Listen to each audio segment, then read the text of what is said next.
Beatrice Caldwell, a 68-year-old woman, lived a quiet life in Millfield, Ohio. She spent her mornings solving crossword puzzles and sipping coffee by the window of her modest apartment, where sunlight streamed through the lace curtains that had hung there for more than 30 years. She had settled into a comfortable, predictable rhythm of retirement, with days marked by familiar routines and little change. The routine was comforting. Her afternoons were spent volunteering at the local library, where she helped children find books, and her evenings were dedicated to choir practice at the church. She sang alto, always blending in, never standing out. It was a role she had accepted over the years, the one who supported others, who quietly contributed without seeking attention. At 68, Beatrice had long ago put aside any dreams of becoming a soloist. The music that had once filled her heart had become something she kept to herself, a private affair. She no longer sought the spotlight. Her life had been full, if not extraordinary. She had raised her daughter after losing her husband far too young. Working as a secretary at the local elementary school, she had spent her years doing what she needed to do, living with a quiet, unspoken resignation that her dreams were behind her. That is, until the day the phone rang. It was a Thursday morning, and Beatrice had just completed the crossword puzzle for the day when the shrill sound of the telephone broke her concentration. Startled, she picked up the receiver. "Hello?" Beatrice answered, tucking a strand of silver hair behind her ear. "Mrs. Caldwell, it's Martha from the choir. Did you see the news? They're holding auditions for America's Spotlight next Tuesday at the convention center." Beatrice chuckled softly, shaking her head. "Martha, those talent shows aren't for people like us." But Martha wouldn't be deterred. "Nonsense! You have the most beautiful voice I've ever heard. Even Pastor Williams says so," she insisted, her voice filled with excitement. Beatrice smiled, but it was a bittersweet smile. The idea of her voice being heard by anyone outside of the church seemed ludicrous. She hadn't sung solo in years, and besides, at her age, it felt ridiculous to even think about competing on such a grand stage. "I haven't sung solo in, well, I can't remember when," Beatrice said softly, almost to herself. Her fingers grazed the small music box on her side table. It was an old keepsake, a memento from a time when she had dreams of performing. It was the only tangible reminder left of her aspirations. She had once thought she might pursue a career in music, but those dreams had been dashed long ago, buried under the weight of life's responsibilities. After hanging up, Beatrice wandered to the bathroom and stood in front of the mirror. The reflection that stared back at her was familiar. Older, a little more worn, but still holding a certain grace. The lines etched around her eyes told stories of joy and sorrow, of a life well lived, though never quite the one she had imagined for herself. She sighed, running her fingers through her silver hair, and then, almost without thinking, she began to hum a melody. It was a song she hadn't sung in years, one that had once filled her heart with such joy. For a moment, she was no longer the widow living alone in a small apartment. She was young again, standing in front of an audience, full of hope and possibility. The melody flowed from her lips, rich and warm, filling the small bathroom with her voice. She closed her eyes, letting the music wash over her, and for the first time in years, she felt something she hadn't felt in a long time. The thrill of singing, the joy of sharing her voice with the world. But then, as quickly as it had come, the moment passed. Her voice faltered, and the memories of her past rushed back. The cruel words of Professor Winters, her college music teacher, echoed in her mind. "Technically adequate, Miss Caldwell, but utterly forgettable," he had said.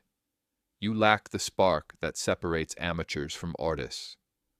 Those words had haunted her for decades, convincing her that her dreams were unworthy. She had listened to him, and in doing so, she had buried her desire to sing for good. She had abandoned the idea of ever being more than a back row alto, more than someone who just supported others. She opened her eyes and took a deep breath, trying to push those memories away. It was as if they still held power over her, even after all these years. But she had accepted her life as it was. Music had become something private, something she kept to herself, locked away in the recesses of her heart. She had long ago abandoned the idea of being a soloist, of standing center stage, of having her voice heard by anyone beyond the walls of the church. But life has a funny way of changing course when we least expect it. 3 miles away from her apartment, Martha had uploaded a video of Beatrice singing a solo at church. It was a recording from last Easter when the lead soprano had fallen ill, and Beatrice had stepped in without hesitation. The performance had been beautiful, raw, and full of emotion, and Martha believed it was too good to be hidden away. She knew that Beatrice had talent, even if Beatrice didn't believe it herself. So without Beatrice's knowledge, Martha submitted the video to the America's Spotlight Talent Show website. Beatrice had no idea that her life was about to change. She had no idea that her quiet, predictable existence was about to be upended by a video she never agreed to submit. 3 days later, Beatrice's phone rang again. This time, the caller ID showed a number she didn't recognize. She hesitated before picking up the phone. "Hello? Mrs. Caldwell, this is Ryan Matthews from America's Spotlight. We received your audition video." Beatrice's heart skipped a beat. "I'm sorry, there must be some mistake. I didn't submit any video." Ryan chuckled on the other end. "Well, someone certainly did. A beautiful rendition of Amazing Grace in what looks like a church service. That was you, wasn't it?" Beatrice's mind raced. She immediately suspected Martha's meddling. "Yes, but I didn't." "Mrs. Caldwell, we'd like to invite you to perform on next week's show. Your voice has a unique quality that could make for a memorable moment," Ryan said, cutting her off. Beatrice felt a wave of panic wash over her. "I can't possibly. I haven't performed solo in decades." "All the more reason," Ryan insisted. "America loves a comeback story. Think about it. You'd be inspiring seniors everywhere." Beatrice hesitated. It felt like a dream, a chance to finally have her voice heard after all these years. But was she ready? Could she really stand on that stage, in front of an audience, and sing again?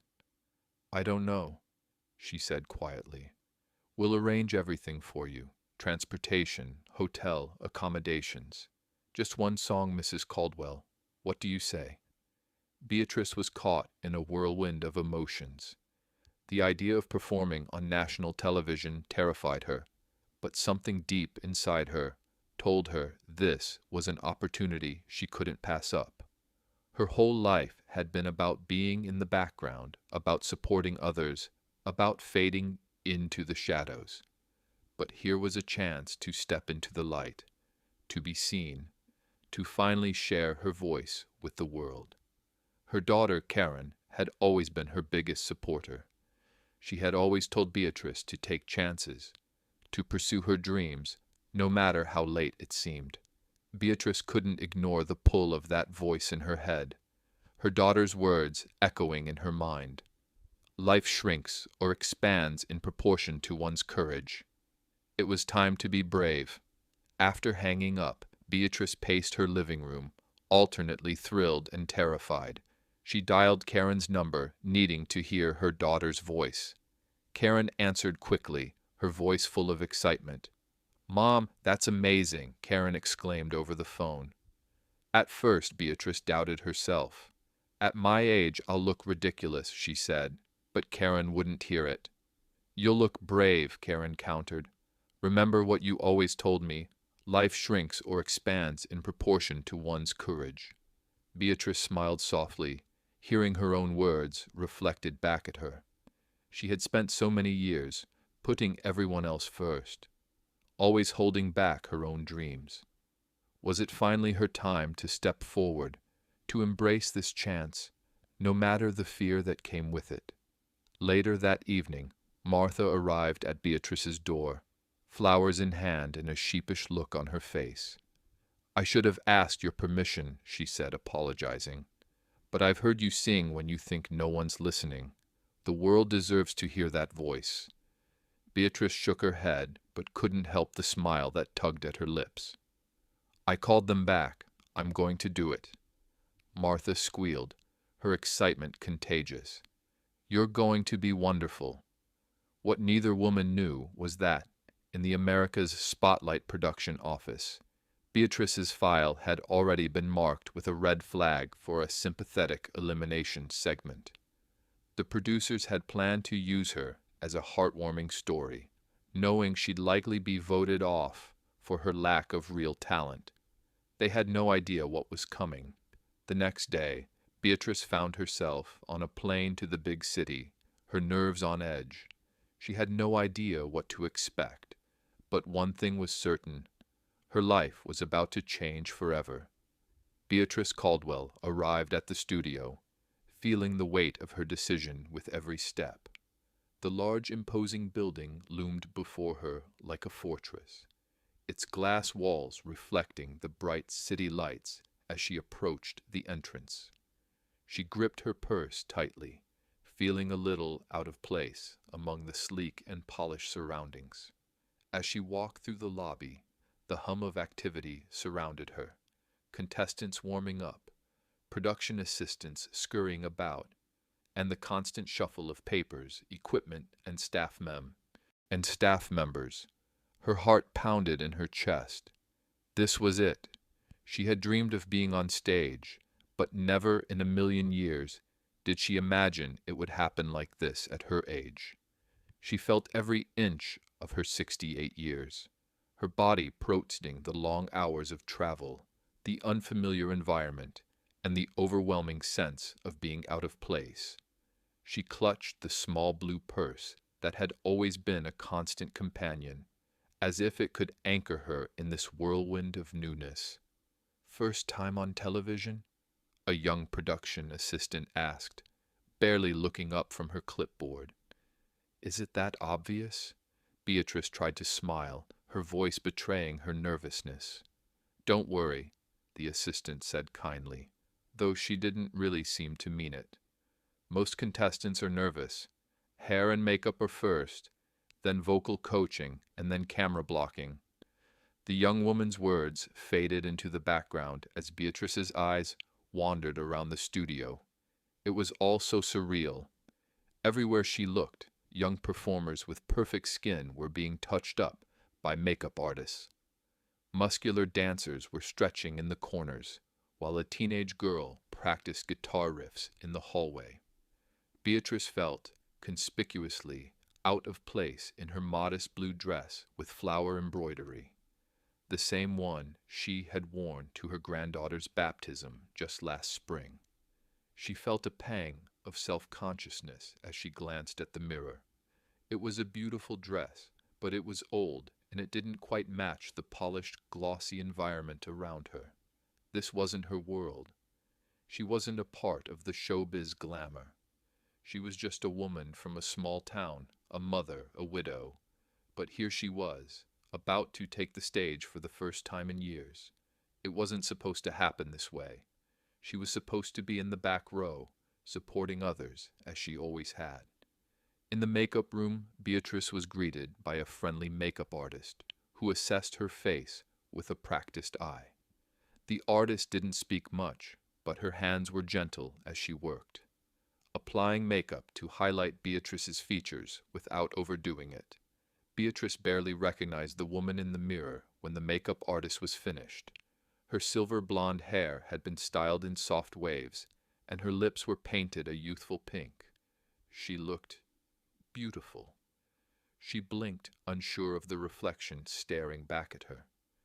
"Not too much, I hope?" Beatrice asked nervously, her voice a soft whisper. The makeup artist smiled kindly, adjusting Beatrice's hair slightly. "You look beautiful, honey. Age appropriate, but camera ready." Beatrice didn't feel camera ready. She felt like a fish out of water, more like a grandmother than a contestant. But the transformation in the mirror gave her a little boost of confidence. Maybe she could do this after all. As she made her way to the rehearsal space, she couldn't help but feel like she was being watched.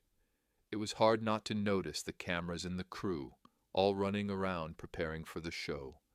Beatrice's nerves grew, but she tried to keep it together, reminding herself that she was doing this for herself. For once, she wasn't just blending in with the background. She was going to take the stage. Ryan Matthews, the producer who had invited her, finally made his way over to her. He flashed a smile that didn't quite reach his eyes. "Mrs. Caldwell, our golden girl," he said, his voice full of forced cheerfulness. "How are you feeling?" Beatrice looked up at him, trying to mask her anxiety.